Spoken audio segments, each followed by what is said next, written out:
공수처가 고발 사주 의혹과 관련해 4개 혐의를 들어 윤석열 전 총장을 피의자로 전격 입건했습니다. 김웅 의원 사무실 압수수색에 나선 공수처는 김 의원 컴퓨터에서 조국, 정경심 등을 검색했습니다. 논란의 중심에 선 조성은 씨가 고발 사주 의혹 보도 전 박지원 국정원장을 만난 것으로 확인됐습니다. 박 원장은 이번 건과 무관하다고 했습니다.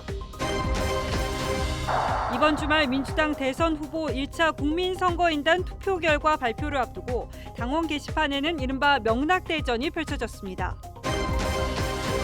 현재 수도권에 쏟아지고 있는 코로나 확진자가 추석 이후에는 비수도권으로 옮겨갈 것이란 우려가 나옵니다. 비수도권에 전담 치료병상을 확보하라는 행정명령이 내려졌습니다. 검찰이 조국 전 장관 부인이 아들의 연세대 대학원 입학 원서를 제출 뒤 수정했다며 당시 조 전 장관 부부가 나눈 문자 내용을 공개했습니다. 공정거래위원장이 카카오, 네이버 등 거대 플랫폼의 부작용에 대한 우려가 커지고 있다며 규제 필요성을 강조했습니다. 바이든 대통령이 시진핑 주석과의 7개월 만에 전화통화에서 하나의 중국 정책을 바꿀 생각이 없다며 중국과의 관계 다지기에 나섰습니다.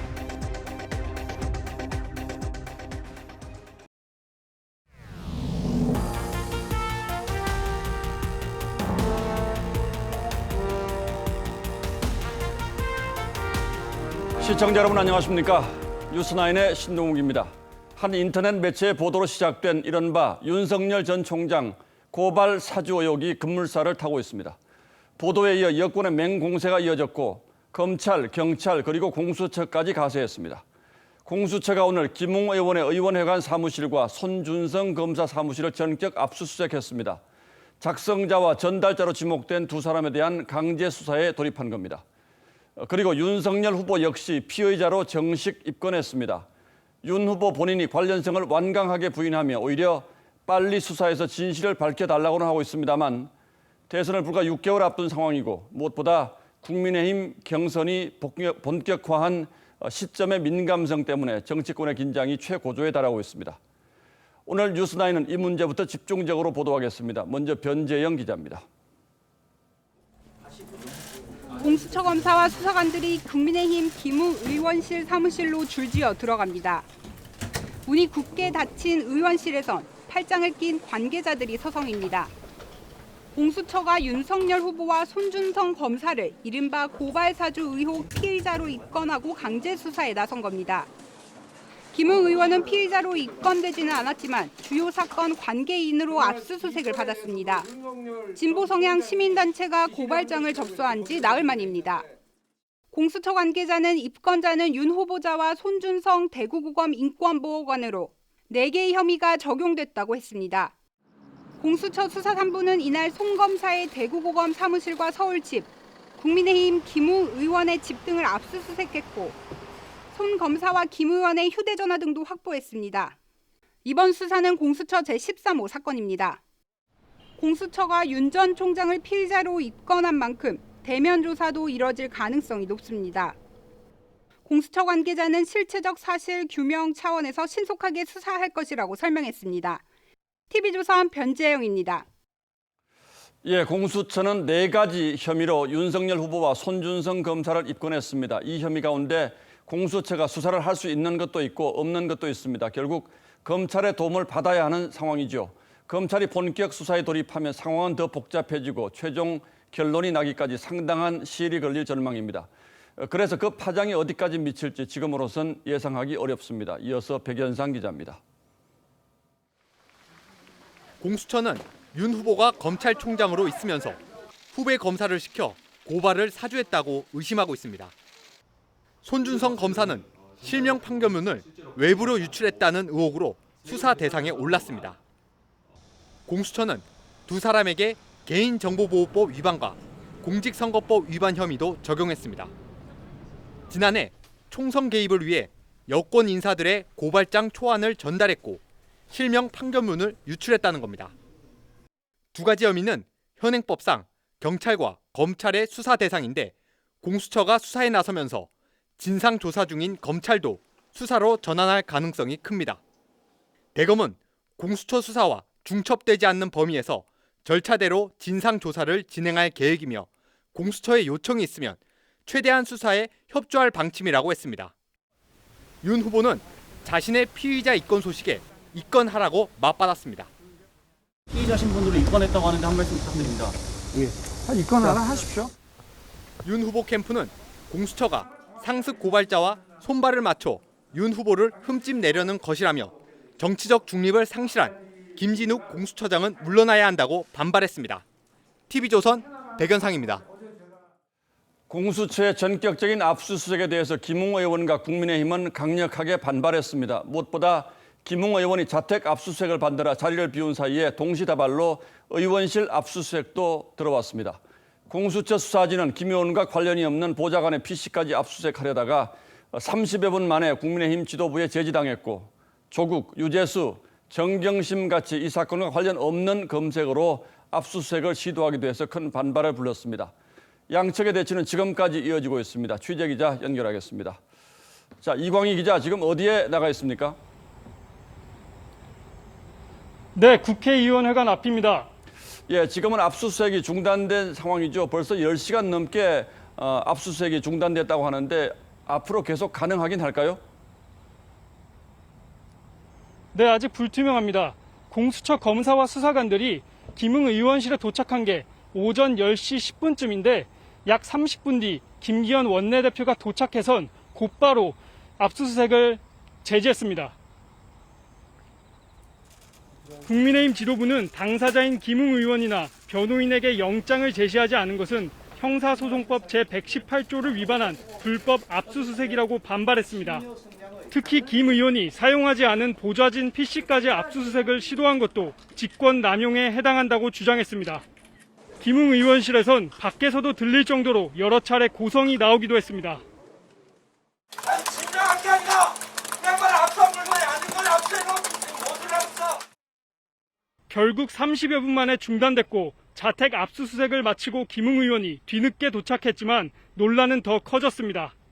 공수처 수사관들이 김 의원 PC에서 조국, 정경심, 유재수 등 키워드를 입력해 범죄 사실과 무관한 자료를 챙기려 했다는 주장이 나온 겁니다.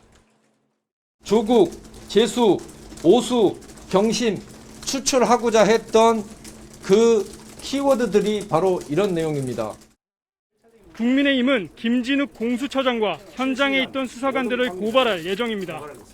이에 대해 공수처는 적법한 수사 행위를 다수의 힘으로 제지하고 방해하는 것은 엄연한 불법 행위라며 유감을 표했습니다. 민주당은 국민의힘에 야당 탄압을 운운하지 말고 수사에 적극 협조하라고 지적했습니다. 국회의원회관에서 TV조선 이광입니다. 그런데 이번 사건을 언론에 제보한 사람으로 지목되어 온 조성은 씨가 조금 전 방송에 얼굴을 드러내고 자신이 언론에 문제 파일을 전달했다는 사실을 스스로 밝혔습니다. 그동안은 대검의 느닷없는 공익신고자 발표로 저희도 신원을 공개하지 못했습니다만 본인이 스스로 제보자라는 걸 밝히는 만큼 지금부터는 저희도 조 씨의 신원을 공개하겠습니다. 조 씨가 어떤 의도로 대선이 한창인 이 시점에 지난해 4월에 벌어졌던 일을 제보했는지 역시 이번 사건의 중요한 축이라고 판단했기 때문입니다. 그런데 이와 관련해서 의미심장한 사실 하나를 발견했습니다. 이 사건을 최초 보도한 인터넷 매체가 제보를 받고 첫 보도를 내기 직전인 지난달 초 조 씨가 서울 모처에서 박지원 국정원장을 만난 사실이 저희 취재 결과 확인됐습니다. 이 만남이 어떤 의미를 갖는지 아직은 단정하기 어렵습니다만 이번 제보와 맞물려 해석될 여지가 여러 군데 있습니다. 박 원장도 만난 사실 자체는 인정했습니다. 이채림 기자의 단독 보도입니다. 고발 사주 의혹 제보자로 드러난 조성은 씨는 서울 도심의 한 호텔 식당을 찾은 사진을 지난달 11일 자신의 SNS에 올렸습니다. 늘 특별한 시간, 역사와 대화하는 순간이라고 의미를 부여했습니다.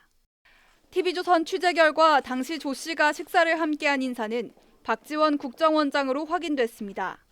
인터넷 매체 뉴스버스가 조 씨로부터 텔레그램 대화 캡처를 제보받았다고 밝힌 날짜인 지난 7월 21일과 첫 보도가 나온 9월 2일 사이의 시점입니다. 박 원장은 자주 만나는 사이이고 그 이후에도 만났다면서 전화도 자주 하고 똑똑한 친구로 생각하지만 이번 사건과 관련된 대화는 전혀 없었다고 했습니다.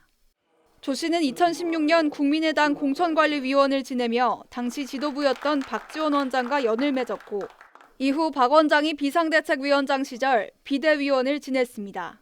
전 비대위원장님을 짧은 시간이지만 존경하게 된 것은 정책으로 어떻게든 해결을 하려고 하시고 조성은 씨는 2017년 국민의당에서 박 원장과 안철수계 사이에 내부 갈등이 격화된 시점에 박 원장이 안 대표 지지자로부터 계란을 맞자 분노가 치민다고도 했습니다. 이후 조 씨는 박 원장과 함께 민주평화당에 합류했다가 지난해 총선 직전 영입 때 미래통합당 창당에 참여했습니다. 조 씨에게 박 원장과의 만남 사실을 확인하기 위해 수차례 접촉을 시도했지만 연락이 닿지 않았습니다. TV조선 이채리입니다. 예, 고발 사주 의혹으로 시작된 이번 사태가 야당 의원 압수수색으로까지 이어지면서 파장이 커지는 상황입니다. 그리고 방금 보도해드린 대로 제보자와 국정원장의 만남도 논란이 될 수밖에 없는데 먼저 정치부 김정우 기자와 제보자는 어떤 인물이고 또 박지원 원장과는 왜 만났는지부터 알아보고 이어서 수사당국의 이례적인 신속한 움직임에 대해서는 사회부 김태훈 기자에게 직접 좀 물어보도록 하겠습니다. 자, 김정우 기자 어서 오십시오. 자, 김 기자도 이 의혹 초기부터 저희가 공개는 못했습니다만 이 조성은 씨를 취재해 왔죠. 예, 예, 김 기자에겐 그때 내가 제보했다 이렇게 얘기를 했습니까? 안 했습니다. 일단은 예, 그 지난 7일에 한 2차례에 걸쳐서 40분 넘게 통화를 했는데 제가 제보자가 맞냐 아니냐 김 의원에게 자료를 받았냐 이렇게 수차례 물어봤는데 뭐 이런저런 다른 얘기를 하면서 즉답을 피했고요. 그리고 예. 결국 나는 공익신고자가 아니다 이렇게 부인한 적도 있었습니다. 예. 그런데 오늘 신분을 밝히면서 입장을 이제 정리를 하는데 시간이 걸렸다. 그리고 언론에 했던 얘기들은 거짓말도 있었다. 이렇게 사과를 했습니다. 예, 그동안 뭐 저희도 공개는 못했습니다만 이 조성은 씨가 제보자라는 사실은 어느 정도 알고는 있었던 거죠. 예, 맞습니다. 자, 그런데 박지원 원장과 만난 사실 이건 참 새로운 사실인데 어떻게 취재가 됐습니까? 예, 오해가 있을까봐 그 예. 취재 과정을 지금 그대로 설명드리면 조성은 씨의 SNS로부터 취재가 시작됐습니다. 예. 그 8월 1일자에 한 호텔 38층에서 찍힌 사진이 이렇게 지금 올라왔는데요. 예. 그 평소 국정원장이 자주 찾는 것으로 알만한 사람은 아는 곳입니다. 그래서 거기다가 조 씨가 역사와 대화하는 순간들이란 이렇게 사진 설명을 달았는데 예. 조 씨가 과거에 그 박 원장을 역사의 상징으로 표현하는 사례가 굉장히 맞닿아 있기 때문에 그래서 예. 주목을 하게 된 겁니다. 그래서 직접 박 원장에게 질문을 한 결과 만남 사실이 확인이 됐습니다. 그러니까 본인이 박지원 원장을 만나러 갔을 때 호텔 38층에서 찍힌 사진을 자신의 SNS에 공개를 했다 이런 거죠. 맞습니다. 호텔 38층의 식당에서 찍은 사진. 예, 그렇군요. 박지원 원장도 이제 만난 건 인정을 했는데 이번 사건 관련 대화는 없었다 이렇게 해명을 하긴 했죠. 이 말은 또 어떻게 해석을 해야 합니까? 예, 그 이번 의혹에 대해서 인터넷 언론의 취재가 진행되던 그 시기 전후의 만남이기 때문에 예. 해석의 여지가 남는 게 사실입니다. 그 박 원장 설명대로 여러 차례 만남과 통화까지 이루어졌다고 하면 이번 의혹과 관련한 대화가 뭐 전혀 없었다 이런 거를 액면 그대로 받아들이는 것도 좀 관점에 따라서는 쉽지 않을 예. 수도 있겠습니다. 그래서 박 원장 그런데 일단 더 이상 이 사안에 섞이고 싶지 않다 이렇게 말을 했습니다. 예, 지금 조성은 씨의 이제 과거 정치권에서의 이력 이것도 좀 논란이 되지 않습니까? 예, 그 국민의힘 정치인보다는 그 외의 정치인들과 관계가 좀 두터웠습니다. 예. 지금까지 알려진 바로는 2014년 서울시장 선거 당시에 박원순 캠프에서 활동한 적이 있다고 하고요. 이후에 국민의당에서 비대위원 또 그리고 민주평화당에서 부대변인 등을 거치면서 박지원 원장과 인연을 이어왔습니다. 예. 그런데 박지원 원장이 각종 방송에 출연할 때도 그 조 씨가 직접 수행한 흔적들을 자신의 SNS에 이렇게 고스란히 올린 적도 있습니다. 그리고 김웅 의원이 기자회견에서 아마도 조 씨에 대해서 밝혀지는 순간 어떤 세력인지 알게 된다 이렇게 주장을 한 것도 예. 이 같은 배경을 언급하고 생각한 걸로 보입니다. 그래서 조 씨는 이후에 별도 이제 청년 정당을 창당하다가 2020년 미래통합당에 합류를 했고요. 이때 김웅 의원을 만나게 됐습니다. 예, 오늘 언론에 출연해서는 이제 그동안 본인은 이후에 정치권을 떠났다 이제 이렇게 설명을 하긴 했죠. 예, 맞습니다. 예, 들어보니까 정치 이력이 상당히 뭐 복잡하긴 하네요. 조성은 씨가 공익신고자로 지정이 된 걸 두고도 논란이 있긴 한데 어쨌든 조 씨의 행적 이게 앞으로 좀 관심거리가 되겠군요. 예. 김정우 기자 잘 들었습니다. 자, 그럼 이어서 이번에는 사회부 김태훈 기자에게 좀 직접 물어보도록 하겠습니다. 대검의 진상 조사가 진행 중인 가운데 공수처가 이렇게 벼락같이 강제 수사에 나선 배경은 또 어떻게 봐야 하는지 이런 움직임이 선거에는 어떤 영향을 미칠 것인지 자세히 짚어보도록 하겠습니다. 자, 김태훈 기자, 공수처가 강제 수사에 들어간 게 이제 시민단체가 고발한 지 나흘 만에 있었던 일이죠.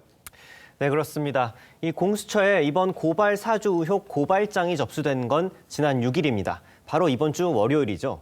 그리고 공수처는 하루 정도 기록을 검토한 뒤 수요일 오전에 고발인 시민단체 대표를 불러서 직접 조사를 했고요. 그리고 나서 다시 이틀 만인 오늘 이 전격 압수수색에 나섰습니다. 이 윤석열 후보와 손중성 검사는 어제 입건을 했고 압수수색 영장도 어제 받았습니다. 예, 법조계에서는 뭐 이렇게 빨리 압수수색을 들어가는 건 이례적이라고 한다는데 보통은 이렇게 하지 않습니까? 네, 그렇습니다. 이제 이 법조계에서는 이 정도의 수사 속도는 이 강도 살인과 같은 강력 범죄나 이 현행범을 체포했을 때의 수사와 비슷한 정도의 이 신속한 수사라고 입을 모으고 있습니다. 그래서 이게 얼마나 빠른 건지 이 공수처 1호 수사인 조희연 교육감 사건과 한번 비교를 직접 한번 해봤습니다. 이 감사원이 이 조 교육감을 고발하면서 공수처에 자료를 넘긴 건 지난 4월 23일인데요. 이 조 교육감을 입건한 건 닷새 뒤인 4월 28일이었습니다. 그리고 압수수색을 처음으로 나간 것은 5월 18일이었습니다. 특히 공수처가 인력난 등을 이유로 수사 진행이 더딘 사건들도 지금 상당히 많은데요. 그런 걸 감안하면 지금 이 수사 속도는 더욱 이례적이라는 분석입니다. 예, 어쨌든 뭐 공수처의 의지가 있다고 이렇게 볼 수밖에 없겠는데 그만큼 시급한 사건이다 이렇게 판단하는 겁니까, 그럼? 네, 그렇습니다. 이 공수처는 이번 사건이 사실이라면 엄청나게 중대한 범죄라고 강조했습니다. 공수처는 국민적 관심이 집중된 만큼 이 사실관계를 파악하기 위해서는 빠른 증거 확보가 필요했고 등장인물들의 휴대폰 확보가 무엇보다도 절실하다고 했습니다. 공수처는 증거를 바탕으로 사실관계를 규명하고 죄가 있는지 없는지 밝히겠다는 입장입니다. 예, 대검찰청의 감찰도 사실은 이례적으로 굉장히 신속하게 시작이 됐는데 그동안 며칠 지났죠? 뭐 좀 나온 게 있습니까? 네, 저희가 그것도 열심히 취재를 해봤는데 아직은 감찰 과정에서 뚜렷하게 나온 게 없습니다. 이 김호수 검찰총장의 지시로 한동수 대검 감찰부장이 진상조사를 지금 하고 있는데요. 이 대검 내 손중성 검사가 사용했던 PC 등을 확보해 이미 분석을 마친 것으로 알려졌습니다. 하지만 아직 내용은 좀 알려지지 않은 상황입니다. 예, 결국은 뭐 문제는 선거가 임박했다는 사실인데 어느 쪽으로 결론이 나든 엄청난 파장이 예상되는군요. 정말 공정하고 그리고 신속하게 의혹이 풀리길 바라겠습니다. 예, 김태훈 기자 잘 들었습니다.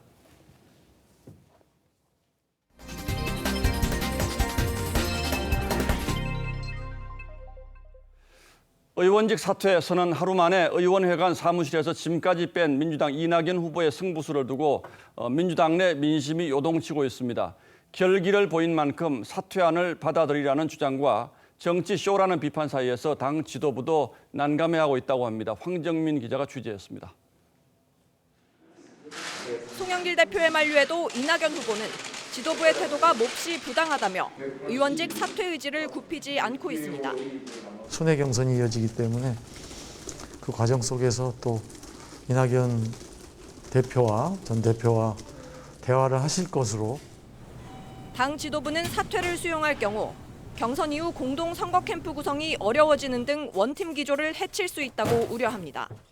그렇다고 사퇴를 수용하지 않으면 이낙연 후보의 승부수를 막았다는 점에서 편파 논란이 일 수 있어 고민입니다.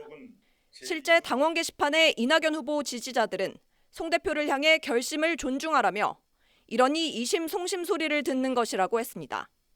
반면 이재명 후보 지지층에선 정치 쇼에 불과한 경선 불복 선언이라며 아예 후보직을 사퇴하라는 조롱까지 나왔습니다. 대선 경선의 분수령으로 평가되는 1차 슈퍼위크를 이틀 앞두고 선거인단 64만 명 가운데 70%가 투표를 마쳤습니다. 충청 지역 권리당원 대의원 투표율에 비해 20%포인트 정도 높은 수치입니다. 이재명 후보 측은 투표자가 많을수록 여론조사에 수렴한다며 긍정적인 신호라고 했고 이낙연 후보 측은 의원직 사퇴 결정에 지지자들이 응답한 결과라고 해석했습니다. TV조선 황정민입니다. 이재명 경기지사가 일산대교 무료화를 위해서 일산대교의 대주주인 국민연금의 운영권을 회수하기로 하면서 논란이 일고 있습니다. 국민의 노후 자산인 국민연금에 손해를 끼칠 수 있는 중요한 문제인데도 자신의 선거를 위해서 타당성 검토 용역 같은 충분한 사전 논의 없이 일산대교 무료화를 밀어붙이고 있다는 비판이 나오고 있습니다. 어떤 사연인지 최원희 기자가 보도하겠습니다. 이재명 후보가 공익처분을 통한 통행료 무료화 방침을 밝힌 일산대교는 국민연금이 지분 100%를 보유하고 있습니다. 경기도는 이 운영권을 회수하며 국민연금에 지급할 보상금으로 2천억 원을 책정했지만 국민연금은 투자금과 2038년까지 기대 수익을 합쳐 7천억 원 이상이 될 것으로 보고 있습니다. 법적 분쟁 가능성이 높지만 경기도는 공익처분 타당성 검토 용역도 하지 않았습니다. 처분을 위한 용역을 한 적이 없어요. 저희 구체적으로 저희한테 제시된 건 없고요. 영단은. 지난 2018년 광주시가 추진했던 제2순환도로 공익처분도 타당성 검토 용역에서 법적 분쟁 가능성이 있고 실효성이 낮다는 결과가 나와 사실상 무산된 바 있습니다.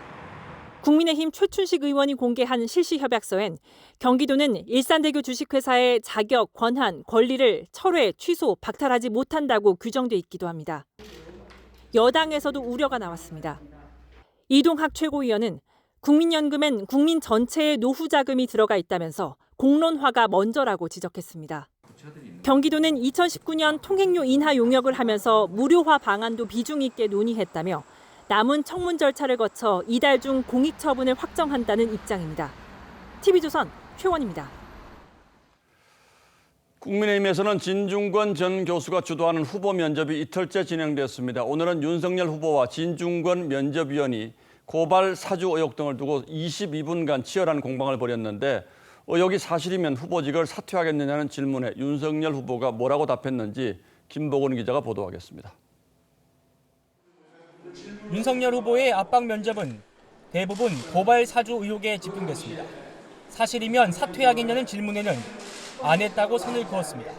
만약에 후보께서 지시하신 정황이라든지 뭐 증거라든지 이런 게 나오시면은 사퇴하셔야 되지 않겠습니까? 안 했는데 그거를 가정적으로 해가지고 그런 답변 자체가 그거는 안 맞는 거고요. 윤 후보는 이번 의혹이 악의적인 공작이라며 목청을 높였습니다. 좀 뭐 센 사람이 약한 사람한테 하는 게 사주인데 국회의원 뭐 백수십 명이 있는 정당을 사주로 했다는 것 자체가 벌써 굉장히 악의적인 공작 프레임이고요. 다만 본인이 몰랐더라도 검찰이 고발장 초안을 전달한 게 사실이면 사과할 용의가 있다고 했습니다. 검찰의 김건희 씨 주가 조작 의혹 수사에 대해선 야당 후보 찍어내기라고 반발했습니다. 적법한 수사라고 보십니까? 아니면은 찍어내기 또는 이게 죽이기 뭐 이렇게 보십니까? 그래서 저는 뭐 후자로 볼 수밖에 없는 것이 아주 정상적이지는 않습니다. 네. 인터넷 매체 비하 논란에 대해서도 물러서지 않았습니다. 김웅 의원을 취재를 했잖아요. 뭐 윤석열 총장은 관여가 안 됐다. 뭐 이건 내가 썼다. 왜 그런 거는 첫 번째 거는 다 은폐하고. 원희룡 후보에겐 이준석 대표와의 통화 내용을 공개한 데 대해 비판이 나왔고 밀고자의 아이콘, 뭐 밀고의 아이콘 이런 거 있는 것 같아요. 원 후보는 죄송하게 생각한다고 몸을 낮췄습니다. 앞으로는 그럴 일이 없을 거고요. 제가 우리 당대표 준스톤 가장 먼저 지지하기도 했고 미안한 마음도 있고. TV조선 김보건입니다. 자, 그런데 홍준표 후보의 지지율 상승세가 심상치 않습니다. 최근 발표된 보수 후보 적합도에서 홍 후보가 연이어 윤석열 후보를 제치고 1위에 올라섰습니다. 2030 젊은 층과 중도 진보층의 지지가 홍 후보에게 쏠리면서 이런 현상이 나타나고 있는데 이걸 어떻게 해석할 수 있을지 이미지 기자가 보도하겠습니다. 어제 발표된 여론조사에서 홍준표 후보는 야권 대선 후보 가운데 지지율 32.6%로 1위에 올랐습니다. 윤석열 후보는 25.8%로 오차 범위 밖 2위였습니다. 홍 후보의 20대 남성 지지율이 70%를 넘는다는 여론조사 결과도 나옵니다. 홍 후보는 이것이 확장성이라며 추석 전후 상승세를 굳힐 수 있다고 자신합니다. 하는 거 보니까 내가 확실히 대통령이 된 모양입니다. 하지만 여권 후보와의 가상 양자 대결 결과를 두고는 다른 해석이 나옵니다.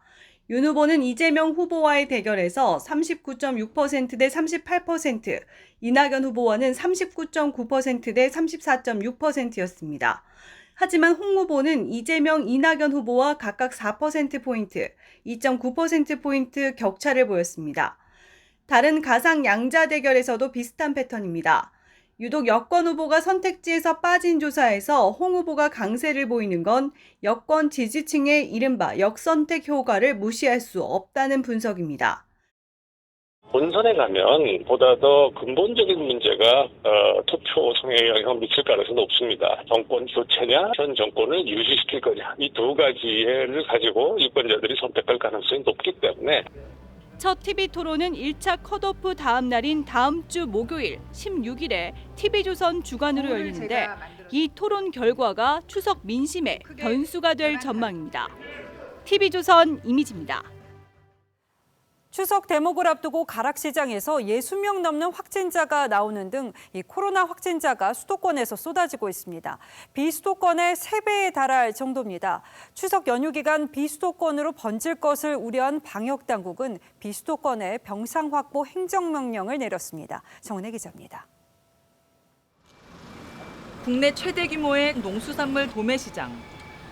시장 한켠의 임시 선별검사소에 상인들이 줄지어 서 있습니다. 지난 2일 종사자 1명이 처음 확진되면서 지금까지 930명이 검사를 받았습니다. 이 가운데 60명이 추가 양성 판정을 받았고 700여 명은 결과를 기다리고 있습니다. 전국 각지에서 모이는 시설이다 보니까 선제검사 행정명령 요청하고 이런 상황인 걸로. 66일째 4자릿수 확진자가 나온 가운데 수도권은 주간 일평균 확진자가 처음 1,200명을 넘으며 유행이 확산되고 있습니다. 수도권에서 비수도권으로의 감염 확산이 발생한다면 4차 유행은 더 길어지고 보다 심각해질 수 있습니다. 정부는 풍선 효과로 비수도권 병상이 부족해질 것에 대비해 선제적으로 병상 확보 행정명령을 발동했습니다. 이를 통해 추가로 중환자 전담 치료 병상 146병상, 중등증 환자를 위한 간병 전담병원 1,017병상을 확충토록 하겠습니다. 정부는 또 1인 가구 등에만 한정한 재택 치료를 무증상 경증 환자 전체로 확대하는 방안도 준비하고 있습니다. TV조선 정은혜입니다.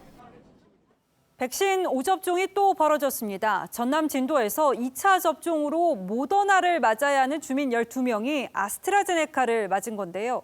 다행히 현재까지는 이상 반응을 보이는 주민은 없는 것으로 파악됐는데요. 어쩌다 5접종이 벌어진 건지 박건우 기자가 전하겠습니다. 50대 주민 12명은 지난 6일 오전 전남 진도군의 한 병원을 찾았습니다. 하지만 병원 측의 실수로 주민들은 모더나가 아닌 교차 접종이 금지된 아스트라제네카 백신을 맞았습니다. 오늘 진료를 나오면서 당신 내 인생 책임질 거냐면서 난리가 났다는 거예요. 백신 5접종을 일으킨 병원 측은 백신 접종 위탁 의료기관에서 배제됐습니다. 보건당국은 현재까지 이상 반응을 보이는 주민은 없는 것으로 파악했습니다. 정상적인 절차대로 맞으신 분들하고 다른 특이사항이 없어요. 앞서 지난달 23일 강원 강릉시에서도 의료진 실수로 아스트라제네카 백신 1차 접종자 40여 명이 모더나 백신을 맞는 5접종이 일어났고 강원 삼척시에서는 지난 6일 유효기간이 8일 정도 지난 백신이 주민 13명에게 접종되는 사고가 있었습니다. 유통기한이 지났다는 거는 명백하게 위탁의료기관에 책임이 좀 있지 않느냐. 그래서 계약을 해지하게 됐습니다. 지난 6개월 동안 전국적으로 발생한 백신 5접종 사례는 1,400여 건. 이런 가운데 충북 제천에서는 지난달 17일 모더나 백신을 맞은 50대 남성이 소장 절제 수술을 받은 뒤 22일 만에 숨지기도 했습니다. TV조선 박건우입니다. 조국 전 장관 아들이 연세대 대학원 입학 당시 원서 제출 마감 직전에 추가 자료를 제출하면서 경력 사항을 추가로 오려 붙였다는 법적 증언이 나왔습니다. 재판에 출석한 입시 담당자는 그 원서를 학교가 받아줘서 놀랐다면서 지원 과정이 형평에 맞지 않다고도 했는데요. 이 일련의 과정이 조 전 장관 부부가 나눈 문자에서도 드러났다는 게 검찰의 주장입니다. 어떤 문자인지 장윤정 기자가 설명해드리겠습니다. 딸에 이어 아들의 연세대 대학원 입학에 허위 서류를 제출한 혐의로 재판을 받고 있는 조국 전 장관 부부. 검찰은 오늘 재판에서 아들 조모 씨의 연세대 대학원 입학 원서 2장을 공개했습니다. 처음 접수된 조 씨의 원서 경력란은 비어 있었지만 조 씨가 추가로 낸 원서에는 법무법인 인턴 확인서 등 경력 7개가 추가돼 있었습니다. 당시 입학 담당자였던 이모 씨는 재판에서 정원 미달로 추가 서류를 받아주는 일이 있었다면서도 하지만 지원서를 바꾸는 경우는 본 적이 없고 종이로 오려붙인 추가 자료를 받아줬다는 점을 확인하고 놀랐다고 증언했습니다. 다른 학생과의 형평성에 문제가 있다는 입장도 내놨습니다. 검찰은 정경심 교수가 아들 조 씨에게 보낸 문자를 토대로 조국 부부가 지원서 수정에 관여했다고 주장했습니다. 조 씨 측은 수정된 원서가 입시에 사용되지 않았을 가능성이 있다며 업무방해 혐의가 성립될 수 없다고 반박했습니다. 연세대는 최근 대학원 입학 취소 절차에 관한 규정을 신설했습니다. 근거 없이 취소 절차를 진행할 수 없기 때문에 이제 이런 근거들을 마련을 한 거고 이제 최종 판결이 나야지만 이제 저희 절차를 진행할 수 있습니다. 조국 부부의 재판 결과에 따라 아들 조 씨의 입학도 취소될 수 있습니다. TV조선 장윤정입니다. 한 공공기관에서 직장 상사가 여직원에게 성추행을 해서 재판에 가는 일이 벌어졌습니다. 1심 재판부는 여직원의 손을 들어줬는데 이 재판에서 언급된 성추행 정황이 보고서 형태로 관용 차량에서 발견됐습니다. 이 관용 차량은 직원 모두가 원하면 이용할 수 있는 차일 정도로 접근이 쉽습니다. 2차 가해 논란으로 번지고 있습니다. 김다로 기자가 보도합니다. 지난 2019년 6월 충남의 한 공공기관에 입사한 30대 여성 A씨. A씨는 직장 상사 B씨에게 6개월 동안 신체 접촉 등에 시달리다 지난해 5월 검찰에 고소했습니다. 지난 7월 열린 1심에서 B씨가 벌금 700만 원을 선고받은 뒤 사건은 일단락되는 듯 했습니다. 하지만 A씨는 성추행 피해 관련 문건이 발견되면서 또 불안감에 휩싸였습니다. 너무 충격적이었어요. 일단 이런 거 조심 좀 해달라 막 이런 식으로 요구도 해왔었고 피해자의 인권에 대해서는 전혀 중요하지 않다라고 판단될 수밖에. 이 문건은 직원 누구나 이용할 수 있는 관용 차량에서 발견됐습니다. 문건의 제목은 제3차 공판 참관 보고서. 제목으로 미뤄 A씨 재판을 방청한 직원이 내부 보고를 위해 작성한 것으로 추정됩니다. 구체적인 성추행 방식과 A씨에 대한 부정적인 평판이 담긴 이 문건은 관용차 안에 2달간 방치된 것으로 알려졌습니다. 저만 이상한 사람이 된 것처럼 그냥 얘기하고 끝이 났어요. 그 공판은 그렇게 방치되어 있다는 사실 자체가 저는 너무 수치스럽고. 2차 가해 논란이 불거지자 해당 공공기관은 보고서를 누가 차량에 뒀는지 자체 조사를 시작했고 내부 조사에서 밝혀지지 않을 경우 경찰에 수사를 의뢰할 계획입니다. TV조선 김다로입니다. 최근 상장한 기업들이 직원의 줄퇴사로 골머리를 앓고 있습니다. 배정받은 우리 사주는 급등했는데 근무 중일 경우에는 1년간은 이 주식을 팔 수 없다 보니까 아예 회사를 나가는 겁니다. 주가가 가장 많이 오른 한 기업에서는 이례적인 인사 발령으로 우리 사주를 받았던 한 노조 간부가 상장 직후에 회사를 그만둬서 논란입니다. 대체 얼마의 수익을 손에 쥘 수 있기에 퇴사를 선택하는 건지 이정현 기자입니다. 지난 3월 증시에 상장한 SK바이오사이언스. 코로나19 백신 위탁 생산 호재로 주가가 최근까지 370% 올랐습니다. 올해 상장 기업 중 최고 수익률입니다. 하지만 주가가 상승하면서 그만둔 임직원만 30명 안팎에 달하는 것으로 전해집니다. 상장 당시 회사에서 배정한 우리사주는 1년간 팔 수 없는데 아예 퇴사를 해서 처분에 나선 겁니다. 퇴사자 중에는 상장 직전 SK바이오사이언스로 발령이 났던 SK케미칼 소속 노조 간부들도 있습니다. 한 노조 간부는 10,000주 넘게 받았는데 이를 퇴사 시점에 모두 팔았다면 시세 차익만 10억 원이 넘을 것으로 추정됩니다. 내부에선 회사가 이렇게까지 노조 간부를 챙기는 이유를 알 수 없다는 불만이 나옵니다. SK바이오사이언스 측은 두 회사 노조 업무를 겸직한 데 따른 발령이며 회사는 개인의 선택이라고 설명했습니다. 상장 대박을 친 기업에서 줄퇴사가 이어지면서 직원 복지를 위한 우리사주가 오히려 인력 유출의 빌미가 된다는 지적이 나옵니다. 상장 직후 공모가 2배 상승과 3일간 상한가를 친 SK바이오팜은 지난해 상반기에만 퇴사를 신청한 임직원이 70여 명에 이르는 것으로 전해집니다. TV조선 이정현입니다. 가계대출 마지노선이 무너졌습니다. 지난 8월까지의 대출이 마지노선이라고 언급되는 5%를 넘어선 건데요. 천정부지로 치솟는 집값과 전셋값이 대출을 늘리고 이렇게 풀린 돈이 주택시장 강세를 떠받치는 악순환의 고리가 좀처럼 끊기지 않고 있습니다. 이태영 기자입니다. 30대 직장인 김모 씨는 집주인이 전세금을 6천만 원 올려달라는 말에 밤잠을 설치고 있습니다. 시중은행에서 대출이 안 된다는 답변을 들었지만 제2금융권까지 알아보더라도 대출을 할 예정입니다. 뭔가 1년 전에 비해서도 한 30% 오른 것 같은데 더 이상 저 주위 평수도 없는 것 같아서 추가 대출을 좀 알아보고 있어요. 집값과 전셋값이 동반 상승세 지속으로 정부의 가계대출 옥죄기가 통하지 않고 있습니다.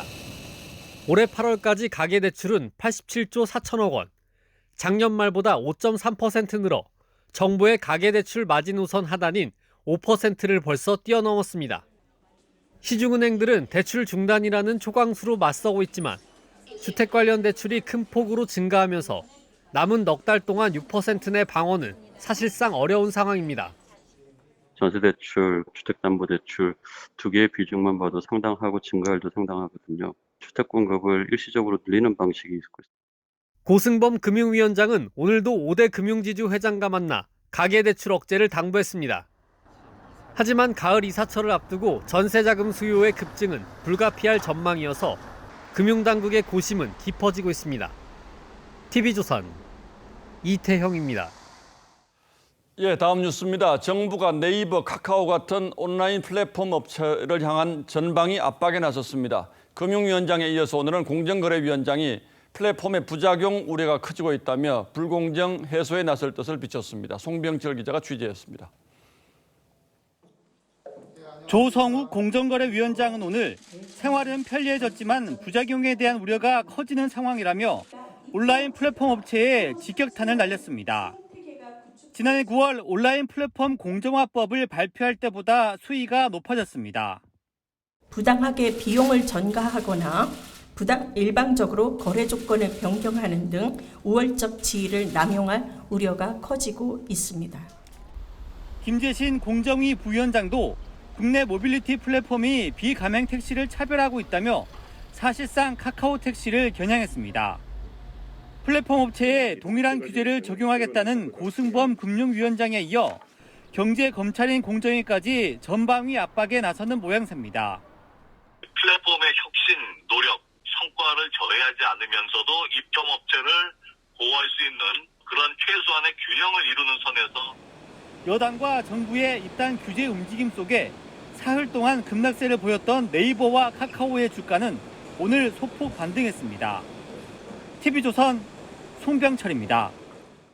일부 공영 플랫폼이 택시 호출에 이어서 대리운전과 미용실까지 문어발식으로 사업을 확장하면서 수수료 문제가 큰 쟁점으로 떠오르고 있습니다.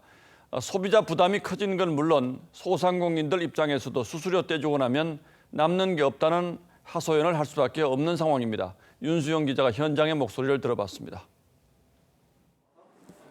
박준엽 씨는 지난 2018년 초 대리운전 사업을 접었습니다. 카카오가 대리운전에 뛰어든 뒤 계속되는 적자를 감당하지 못한 겁니다. 카카오톡을 이용해서 홍보를 해버리면 홍보의 질과 양면에서 저희가 도저히 쫓아갈 수가 없습니다. 또 다른 온라인 플랫폼을 이용하고 있는 이 숙박업소는 울며 겨자 먹기식으로 과도한 수수료와 광고비를 부담하고 있습니다.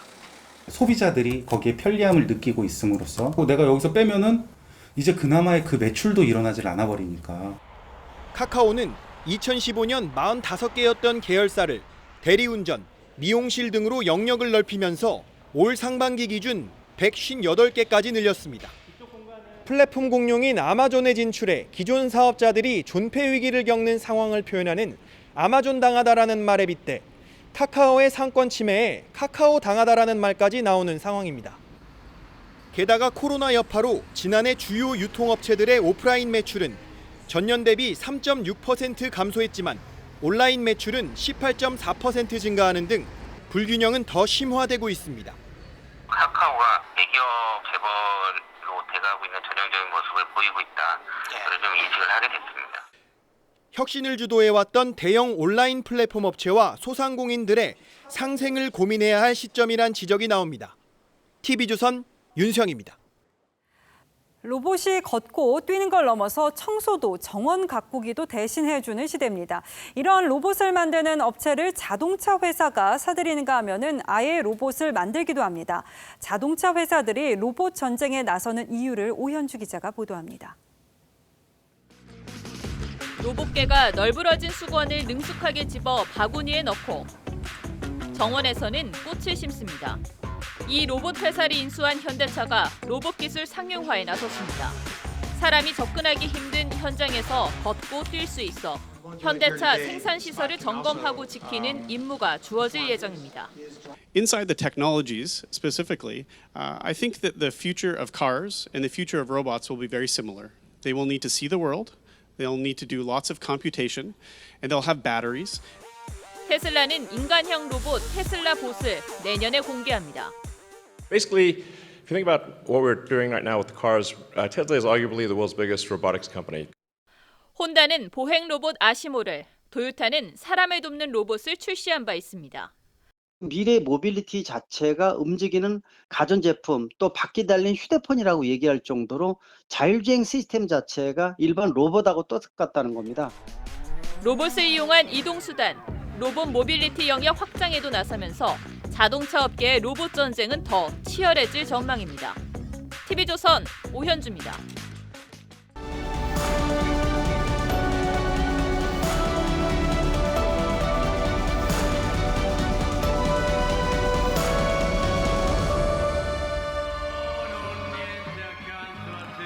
그 어떤 날보다 화창해야 할 결혼식에 폭풍우가 몰아칩니다.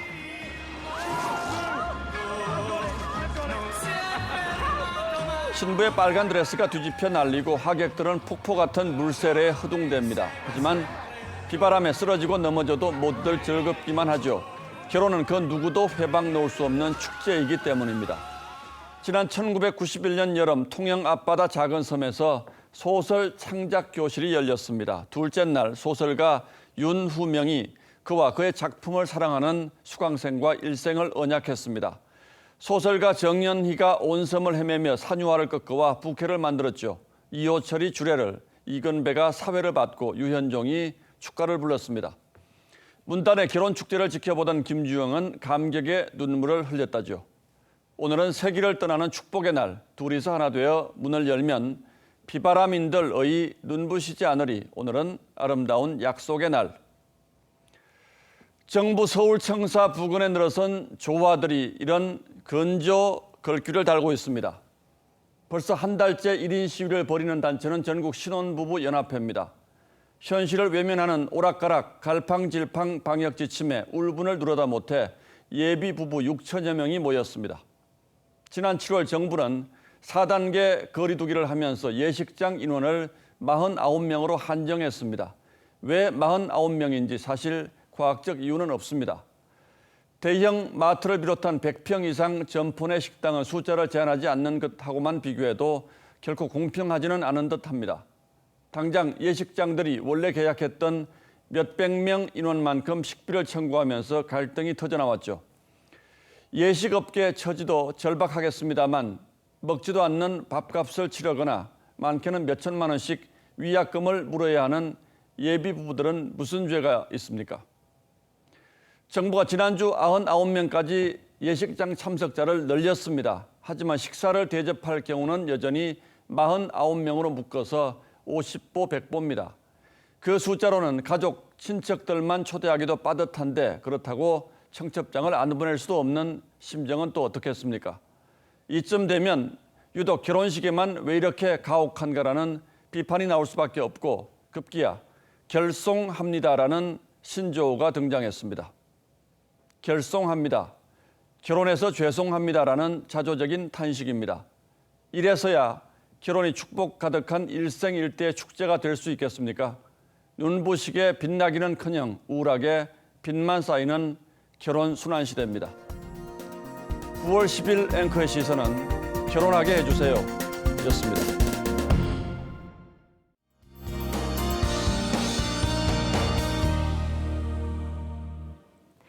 오늘 중부지방에서는 맑은 하늘을 볼 수 있었지만 남부 지역은 비가 오는 곳도 있었습니다. 전남 남해안 지역은 내일 새벽까지, 제주도는 낮까지 비가 오겠고요. 중부 지역은 아침까지 안개가 짙게 끼겠습니다. 이 점만 제외한다면 주말 동안 대체로 맑은 날씨 즐기실 수 있겠습니다. 다만 아침과 낮의 기온차가 10도 안팎으로 크겠는데요. 자세한 내일 기온 살펴보겠습니다. 아침에는 20도 안팎으로 대체로 선선하겠는데요. 한낮 기온은 서울이 29도, 대구는 30도까지 오르면서 날이 꽤 덥겠습니다. 날씨는 주말 이후를 예의주시하셔야겠습니다. 14호 태풍 찬투가 타이완으로 북상 중인데요. 우리나라도 다음 주에는 영향을 받을 가능성이 있습니다. 화요일부터 목요일까지 남부지방에 많은 비가 오겠습니다. 미리 대비하시는 게 좋겠습니다. 날씨였습니다. 예, 9월 10일 금요일 뉴스9은 여기서 모두 마치겠습니다. 시청해주신 여러분 고맙습니다.